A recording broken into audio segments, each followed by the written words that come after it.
मौसम फसलां होर हो गईयां, रुत्तां भी कुछ बोर हो गईयां।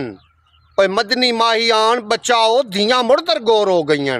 मदनी माही आन बचाओ धियां मुड़ दरगोर हो गईयां। अस्सलाम वालेकुम वरहमतुल्लाहि वबरकातुहू।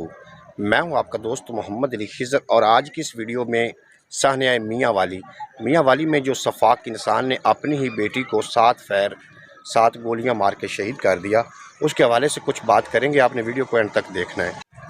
चंद दिन पहले मियाँ वाली में एक बच्ची पैदा हुई और उसके वालिद ने ये कहकर कि मैंने तो अल्लाह से बेटा मांगा था, ये बेटी क्यों हो गई, उसने उस बच्ची को 7 फैर मार के हलाक कर दिया, शहीद कर दिया। देखें प्यारे दोस्तों, ज़माना जहालत में ऐसा होता था कि अपनी ही बेटियों को ज़िंदा दरगोर कर दिया जाता था। जब नबी अकरम सल्लल्लाहु अलैहि वसल्लम ने कदम रंजा फरमाया तो आपने बेटियों की शान ऐसे बयान फरमाई। आपने फरमाया कि अल्लाह करीम जिसको 2 बेटियां अता करे वो उनको अच्छी तरह से पढ़ा लिखा के अच्छी जगह पे उनकी शादी कर दे तो जन्नत में वो और मैं ऐसे होंगे कि हम में से हवा भी नहीं। इमरान खान और जितने भी हुक्मरान हैं उनको मेरा पैगाम है कि अगर इस बच्ची को इंसाफ ना मिला तो देख लेना अल्लाह की तरफ से पाकिस्तान के ऊपर अजाब आ जाएगा। उस दरिंदा सिफ्त इंसान को कड़ी से कड़ी सज़ा मिलनी चाहिए ताकि आने वाले वक्त में या मौजूदा दौर में कोई भी ऐसा सफाक इंसान ऐसे जसारत ना करे।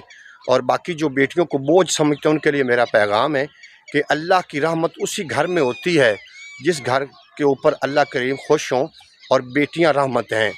अगर बेटी घर में हो जाए, बेटी आ जाए तो समझ लें कि अल्लाह करीम आपसे राज़ी हो गया, अल्लाह करीम आप पे राज़ी है, इसलिए अल्लाह करीम ने आपको बेटी जैसी नेमत से नवाजा। ना कोई धियां नू बोझ समझे, ए रब दी रहमत दा है बहाना। नबी दी शादी ते गाया होसी यकीनन हूरा ने ए तराना। नबी दी शादी दा कमी बन के ए मेरे मौला मैं लाग मंगना। गरीब माँ प्यो दे धियां दे लई नेक सोना सुहाग मंगना। किसे दी धी कोल जहेज कोई नहीं, किसे नू गुरबत है मार गतिया। गरीब धियां दा की बनेगा जे तू भी मौला विसार गतिया। गरीब धियां दा की बनेगा जे तू भी मौला विसार गतिया।